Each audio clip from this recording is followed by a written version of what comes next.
Welcome to Subramani.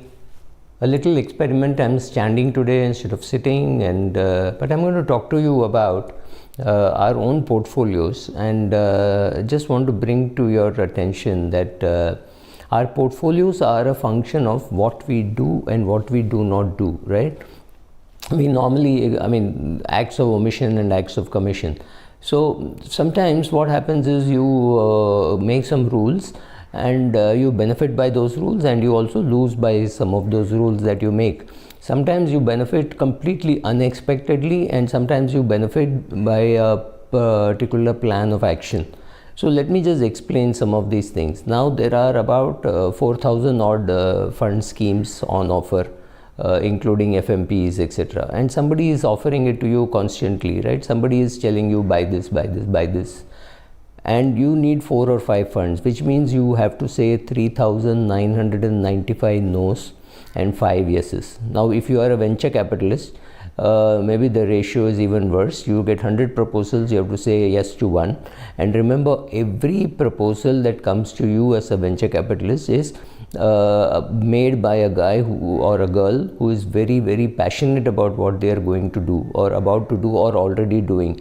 And you have to make sure that enthusiasm rubs off on you, or you will not invest, but also rubs off on you so nicely that you are not emotionally committed, and then you feel, oh, I've invested so much time and effort and money, let me also put time and effort, so let me also put some money. That does not really happen that way. So you have to say no more often than you have to say yes. Whether you're handling other people's money as a venture capitalist, or you're handling your own money as a venture capitalist, or your own money even as an investor. So saying no is a very important thing, which means the choices that you make are important. The choices that you do not make are also important. For example, I have principally not invested in companies working out of Hyderabad simply because I have had past experiences which have been bad. I'm not even saying all companies in Hyderabad are bad or things like that. So how have I benefited? Because I burnt my hands at something called the United Group, etc. Even they had some healthcare companies and diagnostic companies, and lots of such things where I had lost some money in the past. I decided I will not invest. Did I benefit? Yes, I benefited. I traded in Satyam but did not invest. I traded in GTB but did not invest. I traded a lot in Dr. Reddy Laboratory but still did not invest. So what were my gains? I did not lose money in Satyam, I did not lose money in GTB, but I also missed Dr. Reddy Laboratory. So by creating some rules for yourself, you will definitely earn money sometimes and lose money sometimes. Principally, I decided I will not invest in a company which is spreading cancer. So therefore, I got rid of all my ITC and got into Siemens and Cummins.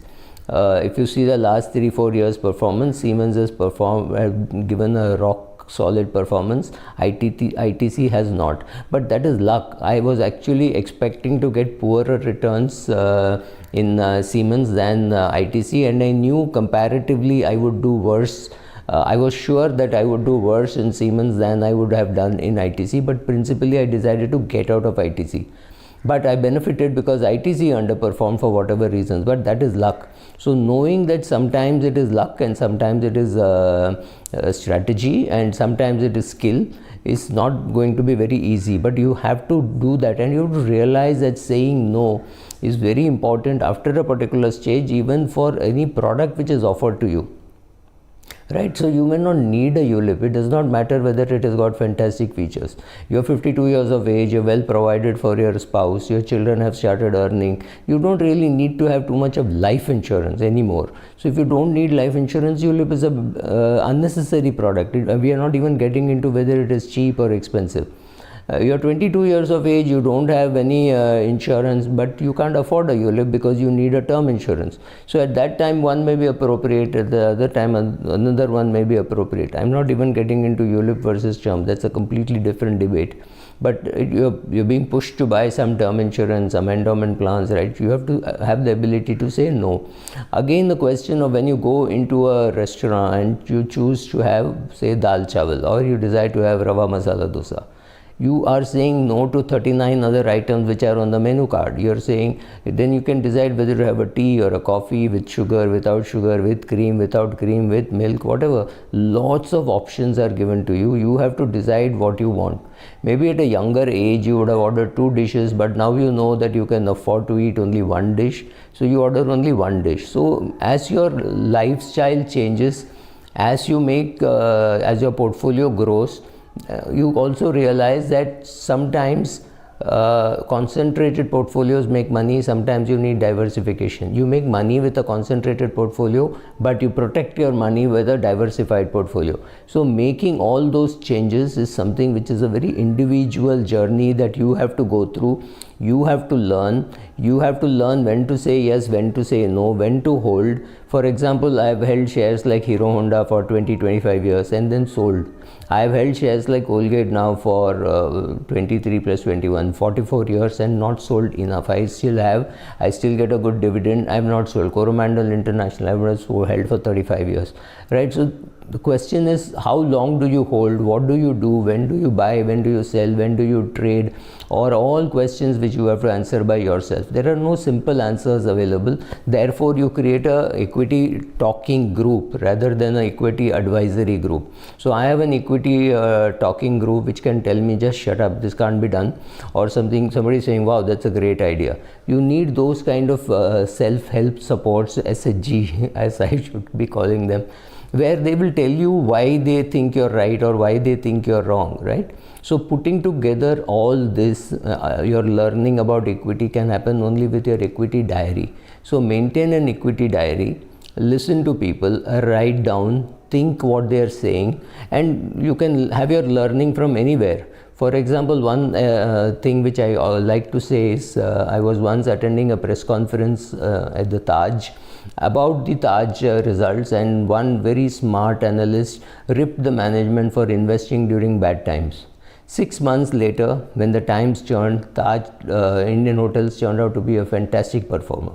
And I learned from the analyst who was ripping them apart that speaking English does not mean you have knowledge. The CFO, who is not a great speaker, actually was talking far more sense, because investing during bad times is the best way to invest, right? So that was what was happening with the Taj. Similarly, in another press conference of Hero Honda, I asked Mr. Munjal, the senior Mr. Munjal, and he said, oh, all of us will make money. I'll make money, Bajaj will make money, Suzuki will make money.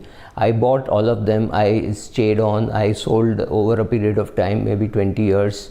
And I made money in all of them. Then I may have gone to a position when I have zero two-wheeler, but all the two-wheeler money that I made, a lot of it is to be attributed to Mr. Munjal telling me that, without worrying about what will people think about him talking about the opposition.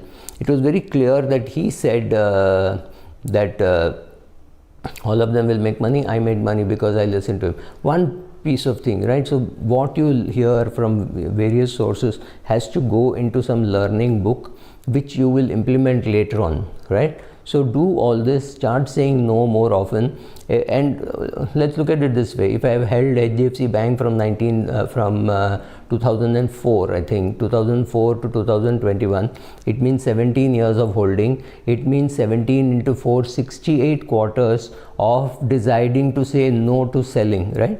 So I've decided not to sell. That is also a decision. Sometimes you take a decision not to take a decision. For example, in Colgate, I've said I will not do a quarterly review.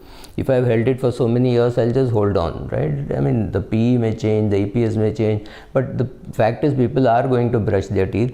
India is not a fully penetrated market. There will always be scope to make money in things like FMCG. So I'm sticking on to Colgate. Now, deciding not to do a review on a quarterly basis is also a decision. It is not whether it is right or wrong, but it is a decision. That decision might help me, might hurt me, right? So I say 1990 itself, if I had sold Colgate and bought Nestle, I would have benefited. Maybe if I had sold Colgate and bought HUL, I would have benefited.